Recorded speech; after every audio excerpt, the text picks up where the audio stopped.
right, let's go ahead and get things started. I know folks are certainly prepping for the impending hurricane. I know it has affected some of our other classes, so I really appreciate you all being able to join us this evening. We will be recording this session so that anybody who's unable to join us tonight will still be able to receive this information. And without further ado, I am pleased to introduce Gina Duncan. Gina is a national and international advocate. She's a corporate trainer and speaker that specializes in transgender social equity and gender affirming guidance in the workplace.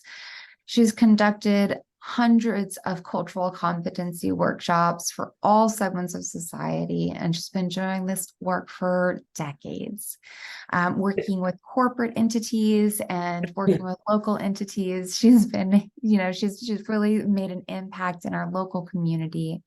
And as a certified SHRM who works with nonprofit organizations and universities, we are very lucky to be able to have her speak with us this evening. So I'm really grateful to have you, Gina. Please take it away. We're going to have her attention for the next 60 to 70 minutes, and we'll have some time for questions and answers afterwards. If you all have any questions throughout the process, please feel free to unmute yourself or raise your hand or write your question in the chat. We will answer your question, whatever fashion you're most comfortable with. Thank you so much, Megan. It's so good to be with you and so good for everyone to brave the storm and to join us this evening. Thank you, NAMI, for putting this together. And on behalf of Equality Florida, the state's largest LGBTQ civil rights organization with 300,000 members across the state, we are so pleased to be a resource to the community and to healthcare and mental health care professionals that support Florida's LGBTQ community. I am Gina Duncan. I'm the Regional Development and Diversity Officer. I am an out transgender woman, and my pronouns are she, her. I'm going to share my screen, and we're going to go through some concepts and some understandings that range from some foundational elements to talk about current public policy and what's going on in Florida in reference to the LGBTQ plus community, and how certainly there is a need for mental health care professionals in Florida today. So let me share my screen and we will begin. Okay. Once again, thank you to the National Alliance on Mental Illness and the Greater Orlando chapter. I think it's cool that it kind of came out NAMIGO. So I told something about that and they say, oh, are they Hispanic organization? I said, no. So it's good to be with you, and I hope the next hour to hour and 15 minutes is beneficial. We'll be stopping for questions, and Megan's going to be checking in on the questions as we go. So certainly if you have a question, plug it into the chat, and I'll have some stop points that we will stop and make sure that we're fielding all questions. Learning objectives for tonight. It doesn't seem, that's what seems like a lot, but it's not. But we're going to talk about transgender, our focus on transgender affirming mental health, transgender foundational understanding, which includes the importance of transcultural competency, people-friendly language, really meeting people where they are with vocabulary, understanding of terms. Language, as you know, in the LGBTQ community is evolving so quickly that and it's so important in affirming identities and affirming who people are, that it's important that we talk about language. We'll talk about gender diversity and sexual orientation and how that dynamic of what makes us who we are is gender diversity and sexual orientation is such a huge part of who we are. We'll talk about discrimination and bias and the societal pressures on the LGBTQ community presently. And then we'll start refining this and talk about primary mental health needs of transgender people, exploring gender identity in a little more deeply in a deeper fashion. Talk about coming out, transitioning. What does that look like? Why is it so stressful? Why is it something that results in suicide for so many transgender people, or at least attempting suicide for transgender people who transition later in life, or even are very vulnerable transgender youth who we're trying to protect right now. We'll talk about mental health and gender dysphoria, something that the transgender community deals with as a transgender person, as I did my entire life and still do. We'll talk about mental health in the context of primary care, what that looks like in an overall affirming healthcare platform for transgender people specifically, and for the LGBTQ people et al., if you will. Talk about trauma-informed care and suicide, and we'll talk about societal affirmation and societal affirmation-based understanding as well. So let's march on. First, let's talk about a few tools in reference to language with the LGBTQ plus community. Some of this I'm sure you already know. Someone who identifies as a lesbian, a woman who's enduring physical, romantic, and emotional attraction is to another woman. It's interesting that the lesbian community may prefer to identify as just gay. And frankly, in the community, we don't hear a great deal of terminology about lesbian women per se, but either is an adjective, and either is certainly affirming to the lesbian community. Gay, the overall adjective used to describe people who's enduring physical, romantic, and emotional attractions, or to people of the same sex. Gay men, gay people. Again, sometimes the lesbian population is the preferred term for women. Avoid identifying gay people as homosexuals. Bisexual, our community, the bisexual community has continued to evolve and grow through the years. And this is obviously a person who has the capacity to form enduring physical, romantic, and emotional attractions to those of the same gender or to those of another gender. People may experience this attraction in different ways and degrees over their lifetime. And sometimes the bisexual community grafts with the polysexual community, or people who have multiple partners and are attracted to male and female people in the community. Gender identity is a huge part of what we'll talk about today. And the fact that oftentimes in current public policy, gender identity is trying to be erased.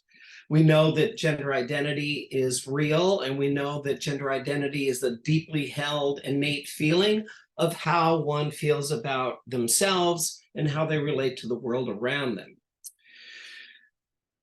One's gender identity may or may not align with their designated or assigned sex at birth. And if it happens to not, then you may find yourself being in the category of being transgender. Over the years, terminology, certainly within the community, has evolved. Transgender is an adjective. Trans is often used in lieu of transgender. Queer is a term that's becoming more and more popular. Gender non-binary is a term that grew from non-conforming, and I'll touch on that in a minute. But this umbrella, the spectrum of people whose assigned or designated sex at birth that does not align with their gender identity is considered transgender. And we'll go deep on that because that's a huge concept. And I have to say, you know, sadly in public policy and the political community and the dynamics around the LGBTQ people, and especially in Florida, that transgender Floridians are being demeaned or being really targeted and feeling that they are trying to be erased in all aspects of life. And we'll get into that, how that affects someone's mental health, certainly. It's important to note that transgender is an adjective.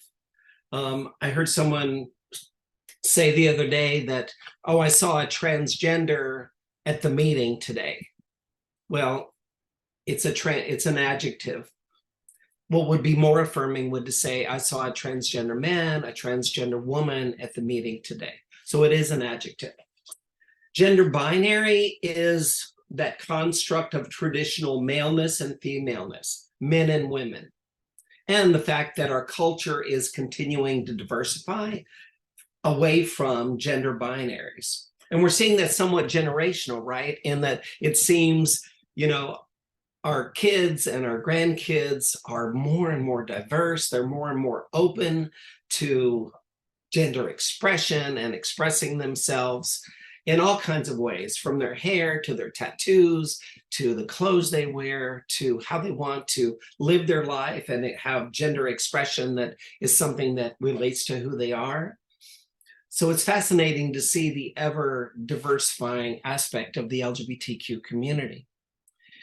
And certainly, gender non-binary identities is a huge part of the growth of the LGBTQ community. Several years ago, it was estimated nationally that the LGBTQ community was roughly 3.5% of the community. Now, studies show that with the inclusion of gender non-binary identifying members of our community, that figure is now closer to 7.5%. So you're seeing that generationally, gender queer or gender non-binary identifying people, certainly generational, is something that's adding to the numbers and certainly diversifying the community. Welcome, Emily. And then cisgender are people who are kind of considered the opposite of transgender. A cisgender person's gender identity aligns with their assigned or designated sex at birth. A few things I'd like to touch on here and go back to just briefly is, if you're of my age, if you're a woman of certain age, or if you're from the baby boomer generation, I know saying queer as a young person that I would get my mouth washed out with soap by my parents because you just didn't use the term queer. But we found over the years that the queer community, the LGBTQ community, is embracing queer as an umbrella term to really identify with, in that our community is so diverse and so evolving that often queer community is used instead, and or someone identifies as queer when they don't really want to be constrained by these social constructs and these categories of binary or non-binary, things like that. So identifying as queer is an open face to the world, and people are able to express themselves and live the life that they want to live in that way.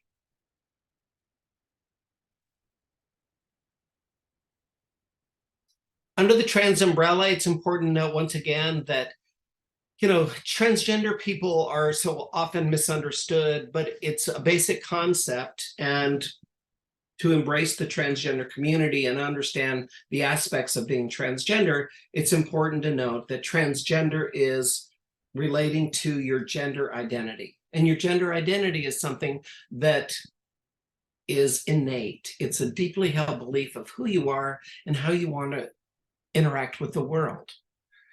Some transgender people may want to alter their gender expression through hormones or surgery in order to align their body with their gender identity. Some may not. You are not defined as transgender by whether or not you've had certain surgeries.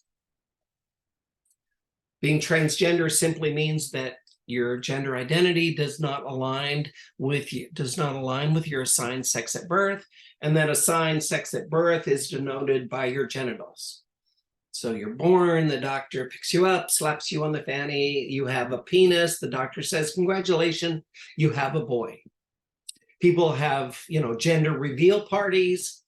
It's all well and good. However, that may not be the case in a few years when that child happens to be transgender.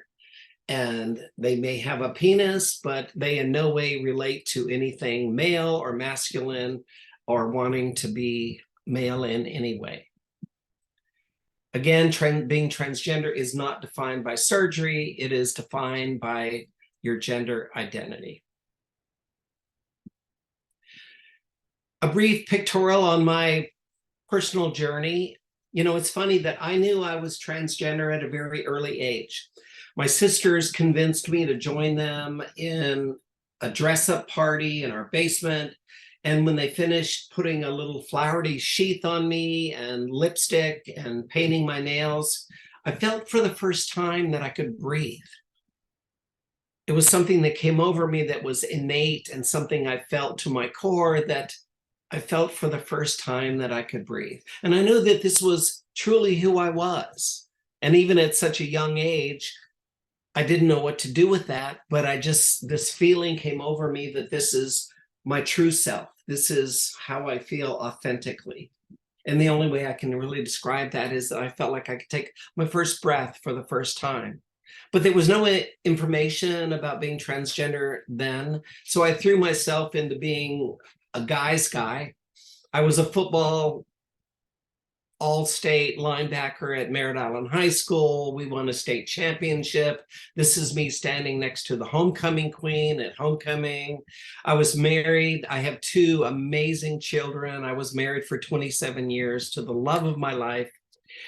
And then I decided to transition. When I turned 50, I could no longer live through my gender dysphoria that was eating me up, even though I had a amazingly talented therapist who was keeping me alive and keeping me from committing suicide.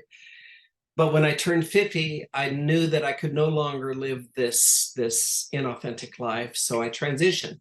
And at the time, I was the regional manager at Wells Fargo, overseeing 268 employees across the state, 26 branches, a multi-million-dollar budget.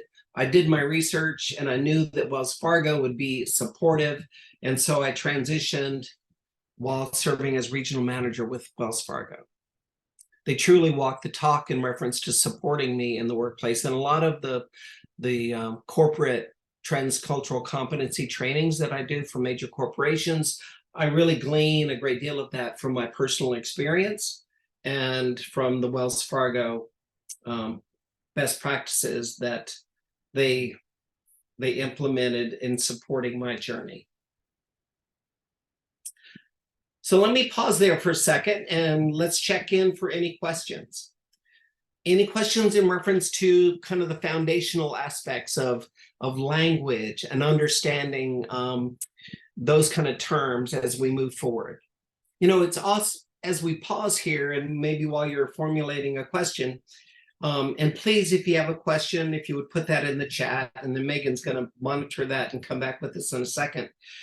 It's important to note that woven into all of this, there's so many nuanced language things. One thing I should have touched on is pronouns and the importance of pronouns. You know, we hear a lot about pronouns, especially with lawmakers who use pronouns to belittle the community, you know, and I identify as a horse, you know, and all that kind of thing. But pronouns are truly important to the LGBTQ community and certainly important to trans and non-binary identifying Floridians and really anywhere in the world. It's an affirmation of saying, I see you, I recognize you, I respect who you are. And misgendering people can be one of the most hurtful things that can happen to someone either in the workplace or at home or in a social setting. So we'll touch on pronouns again, but pronouns are part of that affirming aspect of supporting someone who comes out as trans or non-binary and really telling them that you see them and that you're meeting them where they are. So Megan, do we have any questions at this point? We do. We have a question in the chat from Malin Rush. Their question is, Omni is a new one for me, and I've been trying to learn more about it. Same with Demi. Would you be willing to speak on those 2 terms? Could you repeat that? I think this person's looking for a little bit more information on what it means to be either omni or demisexual. Good questions. Omni and demisexual is, again, part of our evolving language and part of the diversity that is people identify. Omni and demi and poly and all of those terms refer to the number of people and or if someone is even sexual in nature at all. Someone may identify as being asexual. Someone may identify as being demisexual, and which means that they may not be committed to that aspect of their life in a full way all the time. But these aspects, I think what's most important about these, and sometimes even within the community, we get somewhat lost in terminology, is number one, that everyone's identity, no matter how they identify, should be respected and affirmed by everyone in the community. When the non-binary community started to evolve, I know there were a lot of people in the LGB world that just thought it was too complicated and thought they just weren't going to go there, that this they, singular they, them, their pronouns and things like that, they just weren't going to go there. So it takes understanding, it takes compassion, and it takes continued revisiting the importance of really respecting everyone how they identify. Thank you for that.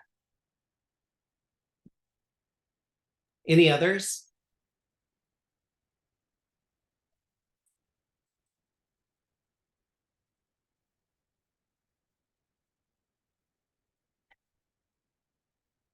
Megan, did we have any other questions?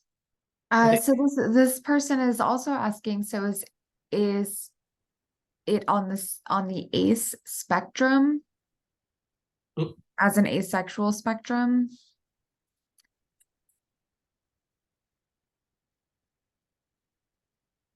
No. And I only say that in that you can slice and dice this a lot, and I understand that this is important to you, but I think the important concept is the diverse aspect of identification should be respected. And in looking at the variations of poly and ace and acronyms that crisscross the spectrum of our community, it's important that number one, that's respected, and number two, that that's something that is understood in reference to relating to perhaps the patient that you're working with in your therapy, and understanding what they see themselves as and how they identify. And I think it's brilliant in that, you know, within our community, we've also seen recently that just pronouns alone, that we're almost moving even past pronouns to where generationally younger people are stepping up and like, my pronouns are whatever, you know, you want to use. It doesn't really matter to me, in that, you know, my pronouns are all of them. So I'm comfortable in all of those worlds. And I'm certainly comfortable in all of those sexual orientations as well. And we'll get more into that in just a second. Bear with me so that we can, there's a visual that I want to share as well. I have a question, Gina. So how, what are your best practices when you really want to learn about somebody, and you want to make sure that you provide that affirming language? You know, what are best practices around meeting somebody where they're at? Yeah, great question. Thank you for that. You know, it's really the best practices is ask and affirm. It's important to never assume. And certainly when it comes to self-identification, pronouns, the innate aspect of patients and people you may be working with, that it's important not to assume. but to be open to ask affirming and supportive questions. And really meet that person where they are by going there with them. What does that mean to you? Yeah. How are you most comfortable? Why are you there? Why do you feel that that's most appropriate? How does that describe you as a polysexual person or an ace? Different things like that, I think, are so important in reference to, again, understanding their understanding of themselves. And you could have two different people who perhaps identify as non-binary in the gender spectrum, and they may see themselves totally different. A non-binary person may use they, them, their pronouns purely and be very adamant about that and feel bad about being misgendered. And then someone else who considers themselves non-binary or queer, and they use all of the pronouns. So it's a very individual aspect of who you are and how you feel. And it's important to know that that's important to the person you're working with, and certainly be an affirming aspect of that. So I think, thank you so much for that, Gina. And I want to just address in the chat, Malin, your questions are totally appropriate. No disrespect, intent, that was not picked up at all. This is a safe place to ask for those questions of clarification. And I think what I'm hearing from Gina is really it's important to check in with individuals to figure out where they're at, because things are not always constant. And so if you really want to make sure you're showing up for somebody and understanding where they're at, whether it's Demi, Omni, or Ace, you can really start by checking in with that person. Yeah, and thanks for that, and certainly not disrespectful. I think this is hugely important. And it's important to note, as you say, that how we label ourselves can or cannot be, an issue.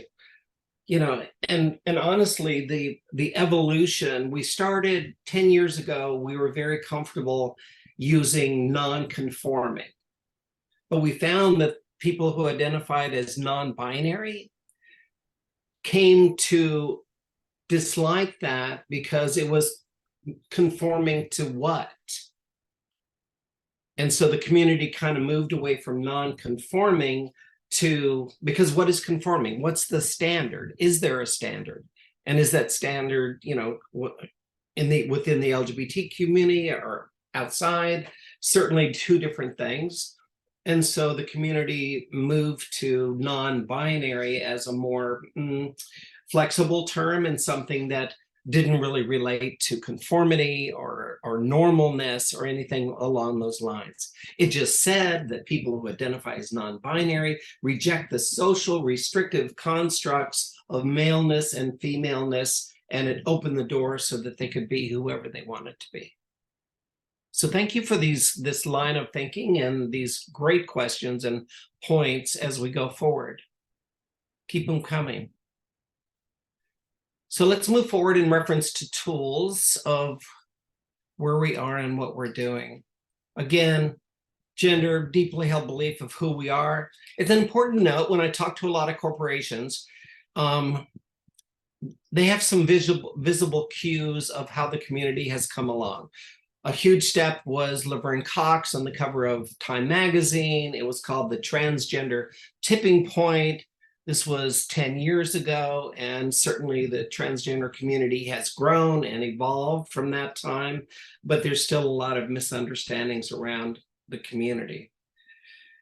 I often ask corporate groups, about gender, because the foundational understandings of understanding gender as being an innate aspect of who we are, I often ask the group, when did you decide what your gender would be? And people would look bewildered. And so we can infer from that we don't really choose our gender per se. Our gender kind of chooses us, as it did when I dressed up that day. I knew innately that I was female. that I was a girl. And I knew from that very moment, even though I suffered through all the gender dysphoria for 50 years, I always knew in my heart that that's who I was. So gender isn't something we decide. Gender kind of decides on who we are.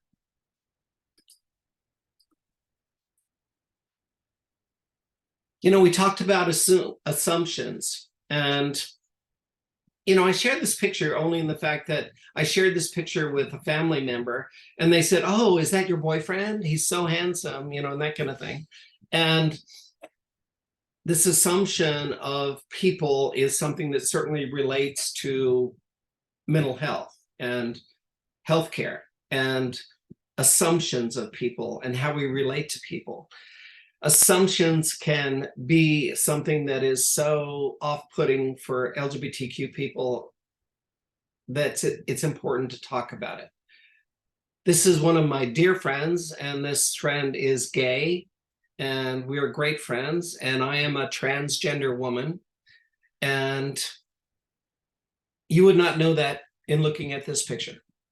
People assume, oh, you and your boyfriend, assuming that we're heterosexual, assume that we identify as male and female. And it's interesting the inferences that come from this that are not valid, and speak again to not assuming.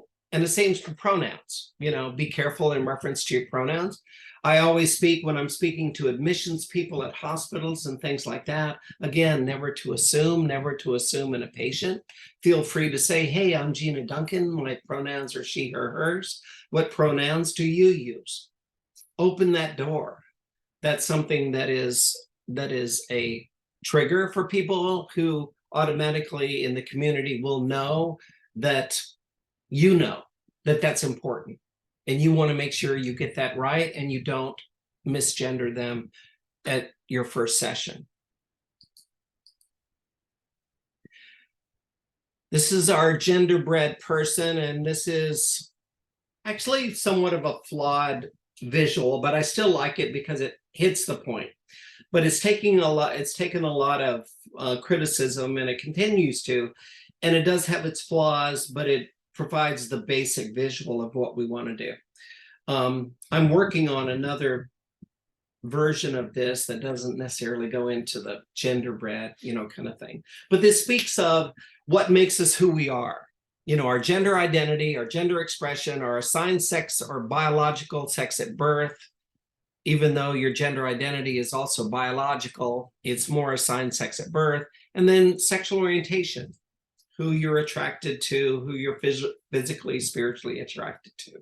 And the point this is making is these are different and separate aspects of who we are. And everyone's journey in reference to their gender identity, expression, assigned sex at birth, and sexual orientation are different. And there's not a magic formula that if someone is transgender that they're, and I get this even within the community, and you might too if you identify as trans out there, that if you're trans, oftentimes like, well, you're gay. And well, no, transgender people often are straight. More times than not are straight and are heterosexual. So gender identity is one aspect of it. Our sexual orientation, assigned sex at birth is that physical aspect of who we are. And then our gender expression that overrides all of these things, in that my daughter is gay. My daughter presents in a very masculine way. And we often have these discussions about how does she perhaps feel like she in some way fits into a gender expansive kind of area? Does she feel trans? And she looks at me like I have two heads. She's gay. She expresses herself in a more masculine fashion. She's very happy in that way, but she's simply gay. And in today's environment, she's being thrown out of more bathrooms than I am. So it's an interesting phenomenon. And we'll talk about that in reference to public policy. Let me stop here and see if there's any questions in reference to our beloved genderbread person.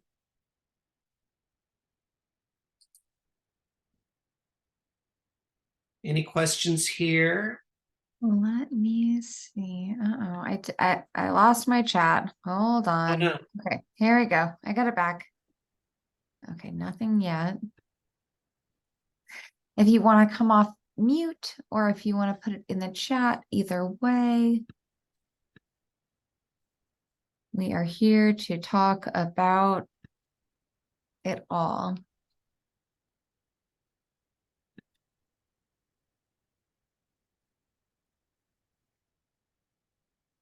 All righty. Well, it's not too late. If you're still ruminating on it and you want to plop it in here in a couple minutes, go for it. We can circle back, but nothing yet, Gina. Hold that thought and we'll stop again and come back to that. Okay, let's talk about gender transitioning, because this is certainly a huge element of mental health. Transitioning describes the highly complex aspect of someone changing themselves, changing their gender expression, changing their physical appearance, changing their bodies to more align with how they feel about themselves and how they're most comfortable in navigating the world. Okay. Transitioning is multi-complex in that there's many sides of this, and at the same time, it's very similar in one's progression through transitioning. But it's important to note everyone's journey is different, even though oftentimes they touch on the same components. When someone is transitioning, social transitioning is usually kind of the first step, and maybe the only step that some people take. I would tee up to you that perhaps in the non-binary community, people who see themselves as genderqueer or gender fluid, using he, her, they pronouns, social transitioning and changing their gender expression may be all that they need to be happy in the world. Changing the way they look, their hair, their expression, their clothes, things like that can be an aspect of someone's transitioning that is everything they need to be happy. So it's important, I would think, and as my therapist helped me through, is what does transitioning look like to me? And what does that look like in this multifaceted aspect of transitioning? Okay. Social transitioning, we often talk about in reference to our young transgender and non-binary population, in that HRT and puberty blockers are a common aspect of social transitioning for young people under 18. And again, this is a public policy battle right now where gender affirming care for transgender youth is being described as evasive surgeries and butchery and things like that. Within truth, surgery for trans young people under the age of 18 is really very rare. HRT, puberty blockers, so that if they do decide to transition after 18, it's much easier. And HRT and puberty blockers are known to be huge aspects of one's mental health as they go through adolescence, and to ensure that their transition can be smoother and more effective and produces a better outcome for them mentally as well as physically. So social transitioning is usually that first step. Administrative or legal transitioning is another aspect of transitioning, and you will encounter patients and people who need your help who are in the various stages of this. It's important to note that, this can happen over a year, or it may take 4 or 5 years for someone to fully transition and go through all of the administrative and legal aspects of transitioning. In legally transitioning, it's kind of like thinking of a accordion file. And we're going to start with these things in order and what is needed to transition. The first thing you need to transition is a referral letter. Basically, a letter that says, yes, this is from your mental health care professional. It can be from your primary care physician, and basically says that I've been working with this person and they have been diagnosed with gender dysphoria. Okay. Usually most effective from a mental health care professional, obviously. Once you have that referral letter, you can then apply to have your name changed. So you file a petition with the court, you have to appear in person, you take your referral letter down, and you can then have your name changed.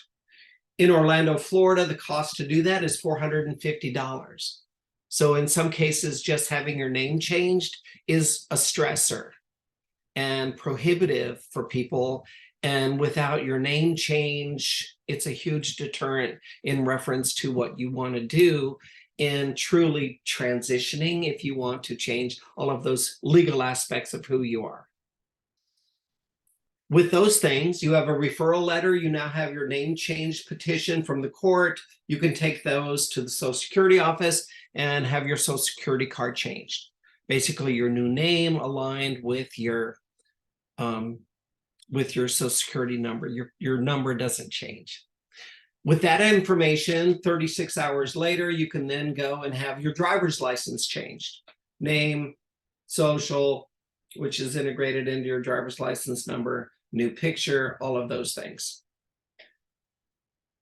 When I transitioned, you had to also have, to get your driver's license, you had to have a letter from the surgeon who had performed gender confirmation surgery on you to have your gender marker changed. And when you think about that, think about a mental stressor for someone is you're basically required to undergo gender confirmation surgery before you can change your personal identifications. Many people couldn't afford gender confirmation surgery. Many people didn't want gender confirmation surgery. So you could have your driver's license changed with everything but your gender marker. And I could walk out of the driver's license with a great new picture, my new name, and a big M on my driver's license.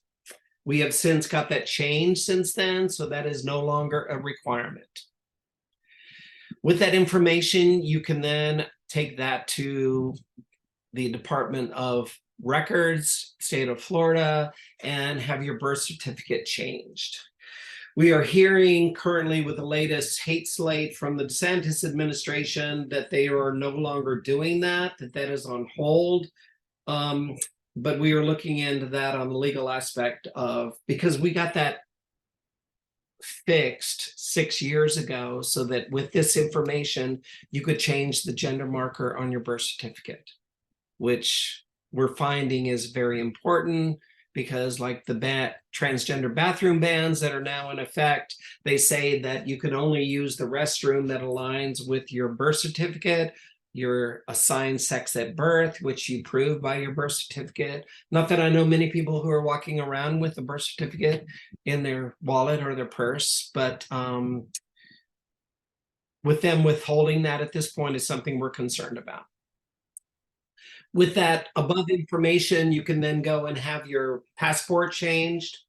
And then with that, and oftentimes people don't really think about this, and with the other things, working with your employer to then change your employment records, which is so important. Your W-2s, all those kind of things. Lastly, medical transitioning is important. We talk about transitioning male to female or female to male if you're transitioning in the binary. Again, usually starts with HRT, hormone replacement therapy. If I haven't said it, let me emphasize that the transitioning phase of someone's life as a transgender person, if they decide to transition, is a time where a trusted mental health therapist is so, so important. Mine saved my life because as I was going through my transition process, Wells Fargo was great. My marriage fell apart, 26 years married to the love of my life, but It's not what she signed up for. And it was a very difficult time for me. I was thinking in some cases, what am I doing?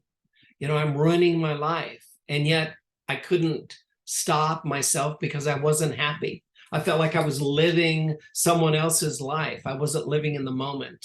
And it was my mental health professional who really saved my life through that. So starting with HRT, you may opt for electrolysis, facial feminization surgery that can be $8,000 to $10,000. Mine was 10.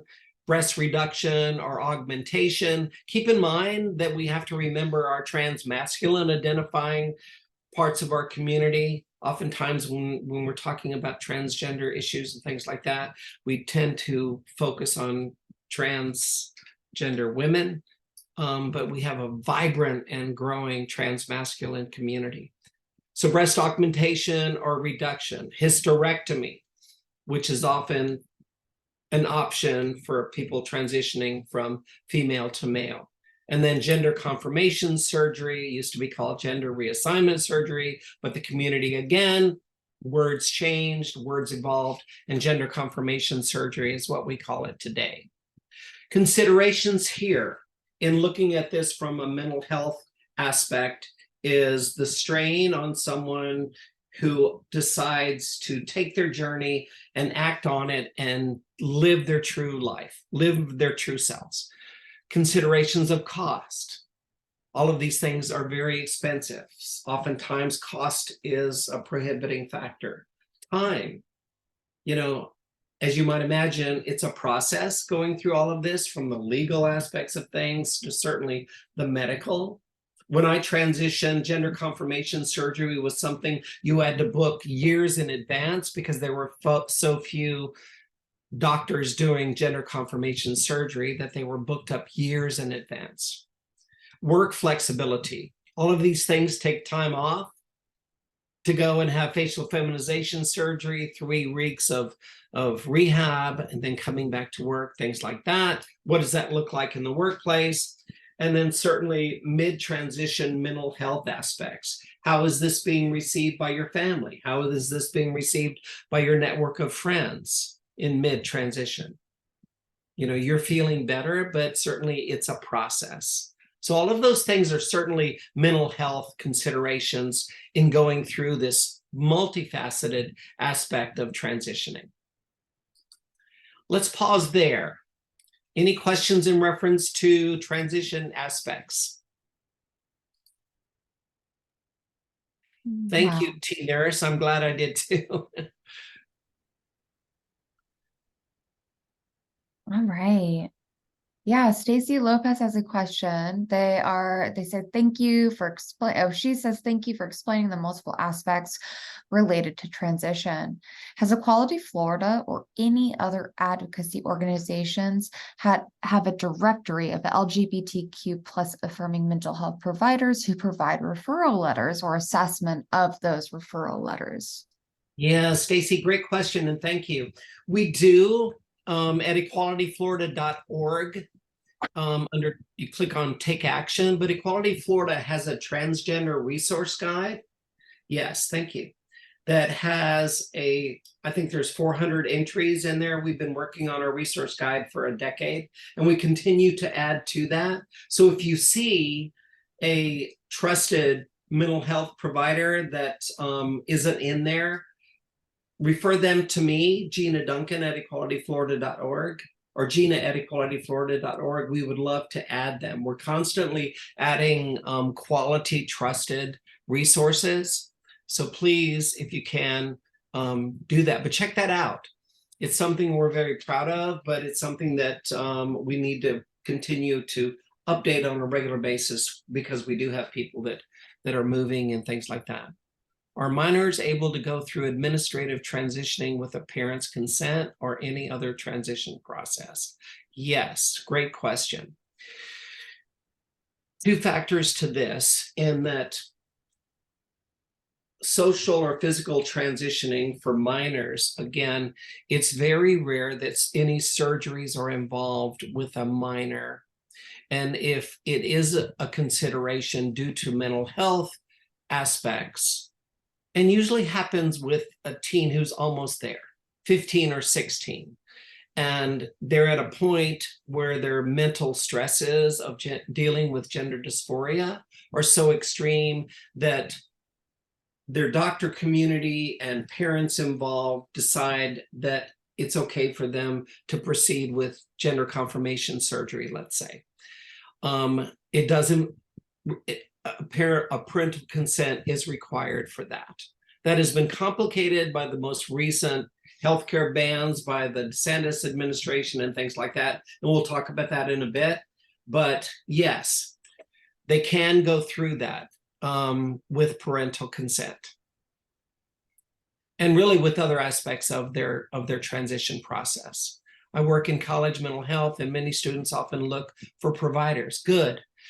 Yeah, you know, and sadly, with everything that's going on in public policy and these new laws and things like that, that we're having a lot of our trusted private providers moving out of the state because they're afraid of ramifications and even being arrested for providing trans affirming healthcare. So it's kind of it's a catch-22 in the fact that we continue to push back against these bills, and at the same time asking for patience from everybody to give us time to litigate against all of these bills with our national partners so that we can return to a place where affirming healthcare is something that's easily understood and something that is certainly not banned by the state of Florida. Great questions. Thank you for that. Okay. Oh, let's go back one. Okay. Along those lines, I think it's important to note, you know, when someone transitions, and I know I didn't, even as a transgender person, as much as I studied to ensure that my employer would support me in transitioning, and they did. Wells Fargo said, you will not lose your job. We will support you. We will cover you when you're gone. I went out to California to have gender confirmation surgery. I came back. I went out to California again to have facial feminization surgery. Months away at a time, and Wells Fargo supported me in that process. Most employers are not that supportive. So it's important to note in dealing perhaps with a transgender person going through that transition, that all of the aspects, the quality of one's life, all of these aspects are at risk. You know, your relationship with your partner, your spouse, even your friends. Lost a lot of football buddies that no longer wanted to play football with Gina. Certainly your mental health and where are you there going through dealing with gender dysphoria and finally getting to a point where you're taking steps to find that mental health and that mental peace, if you will, is a huge thing and so important. Career certainly impacted. A lot of people have been discriminated in the workplace and lose their job during transition. Recently, you might have seen the Bostock decision levied by the Supreme Court that said that it was illegal, it was unconstitutional based on the premise of sex discrimination, that transgender people or transgender status is not allowed in the workplace. So that was one of the best Supreme Court rulings recently that we have seen. Bear with me, okay.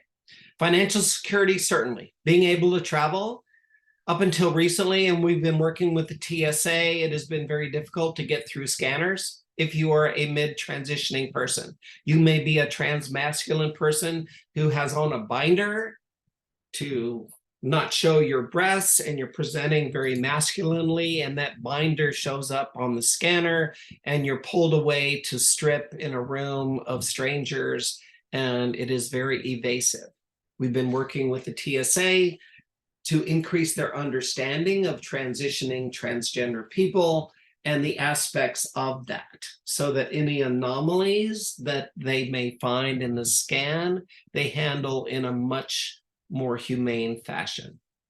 Personal safety is certainly something that's in play right now, not only for LGBTQ people, but their allies, as you have seen from the shop owner in California who was shot by having a LGBTQ flag flying outside her store. So all of these aspects in transitioning, when you think all of these aspects are at risk, and you might understand the stressors that people feel, and all of these things were at play for me. And a lot of those were in a negative way in doing this.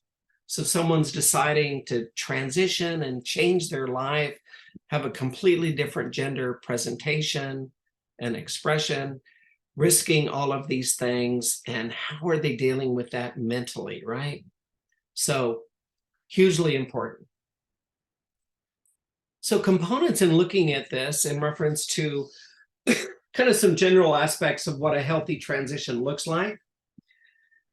Being happy with the transition, self-affirmation, being happy with your appearance, mannerisms, you've moved through physical, medical transitioning, you've gotten through all of the administrative, legal aspects of this, and how does that feel to you?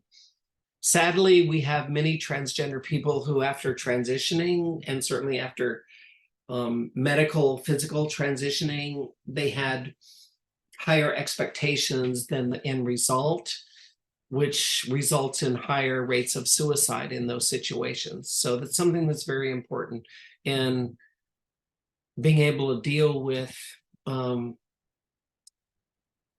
expectations, if you will, in reference to transitioning and how that looks when someone completes their transition. What does it look like in reference to support of family and friends? Hugely important. Certainly the support of a mental health professional. Again, I can't emphasize this enough. For a transgender person, whether they're transitioning or not, having the support of a mental health professional is hugely, it's imperative. Support of employer and employees, obviously. I was lucky. Wells Fargo truly walked the talk in supporting me. Securing quality health care. And now we find in the state of Florida that's up for grabs based on these recent laws that ban trans-affirming healthcare unless there's certain stipulations, and we're still working through that. Being able to maintain your overall quality of life.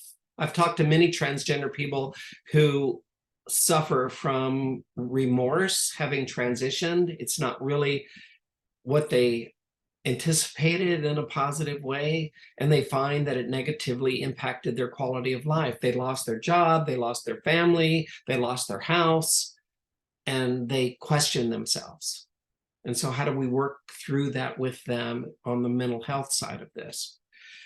And then overall societal culture affirmation and acceptance of the LGBTQ community, and certainly the transgender community. The dialogue and the rhetoric around demeaning transgender people right now in the United States has never been worse, and is resulting in negative outcomes for transgender people and our allies. So let's talk about, we're starting broad and we're narrowing this pyramid, and let's get into the mental health aspects in a context of kind of primary care. It should be a primary care aspect of your transition process or not, in reference to having a healthy mind and body as you transition or as you deal with being transgender or non-binary or whatever may cause you dysphoria or stresses in the mental health area. The challenges obviously are broad as well as personal. So this is kind of a broad societal look at this, but trans bias and discrimination in the workplace and societal. We know that's going on. Access to quality and competent healthcare is now jeopardized and has been jeopardized in reference to seeking healthcare when someone is transitioning. And really having specialists who are so overwhelmed with transitioning transgender people that it's still an issue as far as there's not enough healthcare providers for the community. Health insurance. We have just got to a point where health insurance providers are eliminating exclusions. There was a time when they considered breast augmentation or reduction as a non-essential cosmetic procedure, and they did not include that in coverage in health insurance, and we got them to change that. Major healthcare carriers in Florida have changed their exclusions, eliminated or reduced their exclusions to a great extent. Socioeconomic barriers, racial equity barriers. This is certainly something, you know, the transgender community is intersectional. We saw this during the Black Lives Matter protests, where we had transgender women being detained at protests and misgendered while they were being detained, put in, you know, designated cells with men, even though they identify as women. So racial equity and intersectional of what we're talking about is certainly a very important aspect of this. Homelessness is an important aspect of this, and oftentimes a result of discrimination in the workplace, losing your job, homelessness, and the percentage of people who are homeless is disproportionately made up of trans and non-binary people. The mental health, of course, aspect and suicide in the community is something we'll talk about in a second, but it's so important. HIV stigma and legal disparities for people who have HIV/AIDS. LGBTQ violence is and has been a constant issue and worry for transgender people. Everything from violence in the general community to just experience violence in restrooms, things like that. And then recently, the trans healthcare bans and the trans culture war, whose end goal is the erasure of the transgender community, is something that's adding increased stresses to the trans and non-binary community. Let me stop there again and see if there are any questions in reference to those things. Thank you, Gina. Do we have anything new? I think we have a question from Corrine. They ask, is there a legal requirement to disclose to sexual partners your transgender status? Thank you for that question. That's really a good question. There isn't, but it brings up a very salient point in that I often talk, and I kind of went through when I was younger and thinner, I went through the dating stage, and the discussion was as a passing, and we haven't really talked about passing, but you know, within the community, sometimes there's that that community kind of pressure to pass. And you know, my goal someday is that passing isn't the end result, the end goal of transitioning. It's simply to be yourself, be your best self. But the whole passability dating thing comes up in transitioning. And if you, once you transition and you want to date, do you tell, or when do you tell that partner? Many of my trans siblings say to me that they just put it out there right up front. They don't want any surprises. They don't want any violence. You know, sometimes we find, you know, the date crime, the date violence aspect of this. If someone is attracted to you and they find out you're transgender, they feel betrayed, they feel angry that you misled them. So many of my siblings thought that it would be a good idea to just put it out there up front. I took the position of I wouldn't disclose unless I felt I had a meaningful relationship that was developing. If it was, you know, initial date, you know, a one-time date, if it was, you know, first getting asked out, that kind of thing, I wouldn't tee it up initially, even though I was doing so much advocacy work that you could, you know, you could go to my Facebook or, you know, Google me or whatever. And, you know, I've outed myself on social media for a decade. So, but there's no legal requirement, but the decision and how you do that is certainly a factor in someone who does transition. or who is transgender, and how does that look in your new life once you do transition? So again, this can certainly be an aspect of mental stress and concern and weigh on the person over and above their transitioning and if they're passable and all those kind of things. Thank you for that interesting question.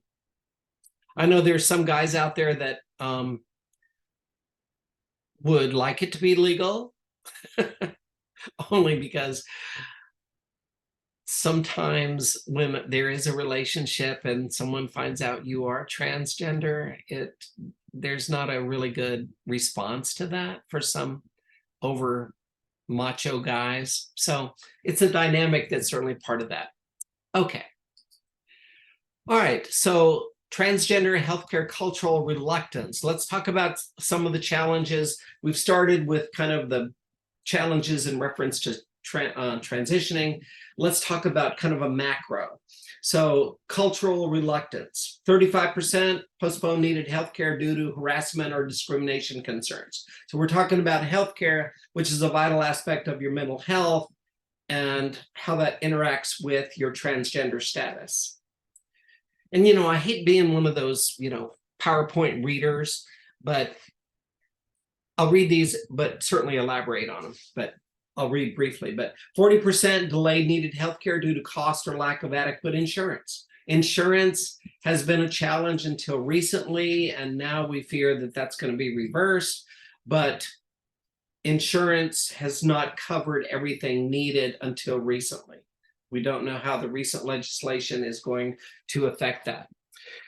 Of course, 75% of transgender people have expressed concern about restroom usage. You know, the new laws say that you can only use the restroom which aligns with your gender identity. With your assigned sex at birth instead of your gender identity. And it's a real concern for everybody, obviously. 27% have reported being denied healthcare due to their transgender status. Sometimes it's for insurance concerns. Sometimes they don't have adequate and consistent personal IDs. So, you know, finding quality, competent, trans-affirming healthcare, knowledgeable healthcare has been a challenge until recently. 35% have reported being taken advantage by a mental health care professional. And this is kind of an interesting dynamic, which is a real shame. And I'm glad we're able to speak in this forum. But getting that initial referral letter when that started to be a requirement, sadly, some mental health care professionals would require the transgender person to come back time and time again for a session before they would provide the letter. So they were kind of bilking the transgender person out of too many visits before they would require or be able to provide a diagnosis of gender dysphoria and provide the referral letter. We don't hear of that much anymore, only because, frankly, the transgender community is much more educated and aware of these aspects of things and the misdeeds of some of our professionals, so that we're not really seeing that much anymore. 50% have reported experiencing acts of violence, of course, and not feeling safe during doing daily activities. And sadly, that's gone up in the last couple of years. Let's talk about suicide. So the ultimate stressor and the thought process with transgender people involved. I was born in the wrong body and I'm dealing with gender dysphoria, and I've tried to transition, or I've tried to come to peace with this, and hopefully I'll just get it around life 2.0. And so, sadly, 40% of transgender adults have attempted suicide. 35% of transgender youth have attempted suicide in the past year. 45% have considered it. So suicide, sadly, within the trans community is considered a viable option for when you feel like there's no viable option to be happy and to alleviate your gender stresses and gender dysphoria. Like the general population, transgender people have an elevated prevalence of suicide thoughts and attempts with lower socioeconomic groups, because it's kind of like piling on, less education, less employment, so more unemployed, lower household income, not able to spend money on quality transition providers, homelessness, things like that. Those experiencing serious psychological distress, reporting heavy alcohol or illicit drug use, or in poor general health. Kind of this all comes together in reference to trying to deal with gender dysphoria, opting for other outlets instead of working with a professional, trained, quality mental health care professional. Of course, many of these characteristics are associated with or downstream effects of exposure to overall stigma, discrimination, and violence of the community. And sadly, we're not seeing that moving down in any way. If anything, it's increasing due to this stigma, this dialogue about transgender people. These experiences of discrimination, mistreatment, or violence in education, employment, housing, healthcare, and places of public accommodations, bathrooms, from law enforcement and other areas of life. I've done a lot of training with law enforcement agencies across the country, and the DOJ has been very proactive in training law enforcement to really get up to speed in reference to being respectful and affirming to transgender members of our population. In recent surveys, both in the 2015 and 2020 US Transgender Survey, who reported having been denied treatment or services in public spaces in the past year due to anti-transgender bias, had more than double the prevalence of past year suicide attempts than those who had not.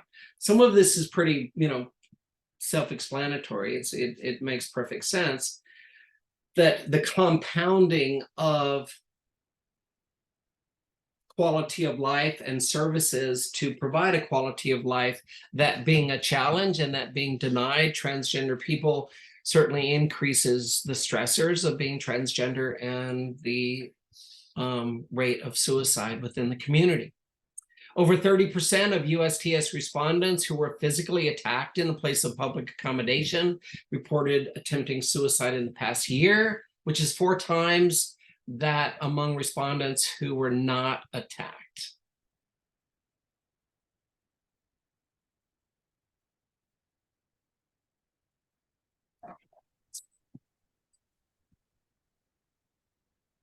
Pretty obviously, those rejected by their spouses and children, families of origin, or religious community had a higher prevalence of past year suicide thoughts and attempts. And there's the stats for that. One of the things that we talked about, and we'll talk about again, is affirmation of your family and your extended family is a huge aspect of dealing with the stresses of being transgender and or transitioning.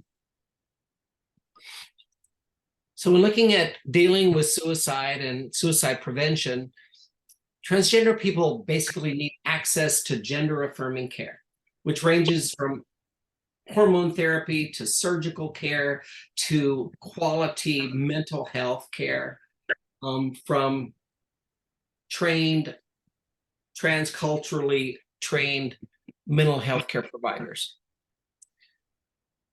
Over 45,000 transgender youth live in states where laws have been passed or been proposed to prohibit youth from accessing gender affirming care. 100 laws were passed this last session that banned gender affirming care, even though the AMA, the AAP, and the American Psychological Association all refuted this, saying that gender affirming care is a direct contributor to success and happiness in reference to someone successfully transitioning and living a happy and successful life. yet politics are overriding this. A recent study found that transgender adults who receive pubertal suppression hormone therapy as adolescents were less likely to experience suicide ideation in their lifetime. So here again, even though these laws are coming out and pushing back against all of this, the facts have been in for decades, and the studies have been done by organizations like WPATH, the World Professional Association of Transgender Health, that have set standards of care for decades that the medical and psychological associations and communities have been following, that have now been really derailed by all of these hateful bills and these misguided politics that are attacking the community. Same thing with hormone therapy or surgical care, lower prevalence of suicide when someone receives the care that they need to transition and or deal with their gender dysphoria. Families and the community that people surround themselves with is a huge aspect of this. So in dealing and supporting my transgender siblings who are just starting to transition, I recommend, developing a team around them, which includes family, clergy, if applicable, network of friends, your extended family, things like that, and certainly a mental health professional who is totally up to speed in reference to transcultural competency. Building this community around transgender people who are transitioning is critical in A, preventing suicides, and B, better outcomes for people going through this gamut of requirements, this years-long process of transitioning to be their true selves, and that mental health support is critical to that. Transgender youth with families that have simply used their chosen names and pronouns have decreased suicidal ideation. Transgender adults with supportive classmates, coworkers, etc. Transgender people in colleges, things like that, same thing. And it's almost common sense. People who feel accepted, and I don't really like the term accepted, but feel affirmed and supported with family, extended family, coworkers, healthcare professionals, have better and greater results in reference to living a long and happy life. Lastly, I want to just touch on, and we're pretty much right on time, but I wanted to touch on the recent anti-LGBTQ plus laws that have come out in 2023, which range, and these are kind of the main ones, but the Don't Say Gay law, we call it Don't Say LGBTQ expansion law, which range from everything from you can't have safe space rainbow stickers in your classroom, to book bans, to teachers not being able to have their same-sex partner pictures on their desks, all of those things, part of this anti-woke, anti-LGBT, Don't Say Gay bill law now. Extreme gender affirming healthcare bans, which basically just prevented people from being able to acquire gender affirming healthcare, mainly targeted our transgender youth, also prevented state Medicaid from providing gender affirming care for transgender people. The ever popular anti-trans bathroom law, which basically said you could only use the bathroom which aligns with your birth certificate, your assigned sex at birth. We killed this 10 years ago, and they brought it back and passed it in the state of Florida. Takeover of higher education and studies law, the anti-woke law, aka what happened at New College, where basically they feel like colleges are getting too progressive, and they want to revert, higher education to the more classic, they call it, mode of education. Anti-drag law, basically, that's somewhat of a misnomer and a stretch, but basically talked about performative art in rooms where young people were. It basically was going after like drag story hours and things like that, and really using misleading language in reference to this that basically ended up being an anti-drag law. And then critical race theory ban, which the Black community, people of color in the state of Florida are certainly not happy with that, because basically it's erasing slavery, the Civil War, all of those things that we've always taught in our schools. On the left is challenges that have been filed since those bills have come out. And I'm happy to say this is one of the most important things we've been doing since the end of the session, but we've been pushing back and challenging all of these different bills and laws that have come out. And in many cases, like the anti-drag law, was actually spearheaded by Hamburger Mary's in downtown Orlando. And that complaint, that stay, was affirmed by the judge, and that law is currently in a stay status and hearing appeals in reference to that. So there's a lot of movement right now. These bills have been passed into law, and now we're in the litigation phase, and we're working through all of these to challenge these in court. We firmly believe that all of the bills that were passed in Florida, the 6 major ones, which were anti-LGBTQ, are all blatantly discriminatory and all blatantly unconstitutional.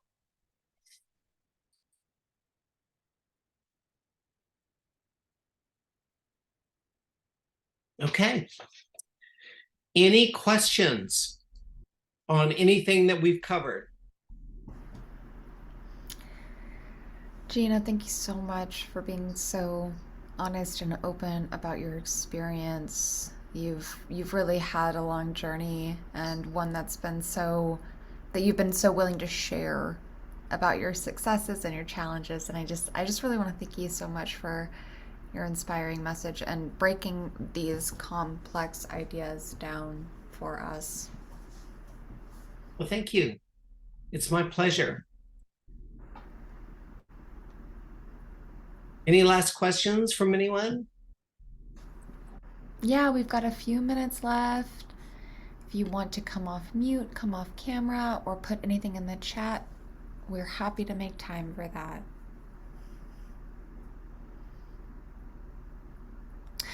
T Nurse, I think I see your video, and I think I see you looking like you're speaking, but I cannot hear you. It looks like you're muted.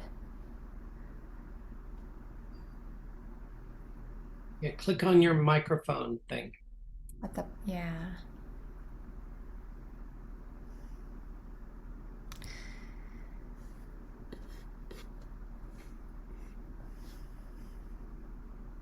At the bottom of your screen, it might have a little microphone that you can unclick, or if you want to put it in the chat. And Gina, just so that we're all clear, I mean, what's the best process to get a hold of you after this? Yeah, please email me at gina@equalityflorida.org.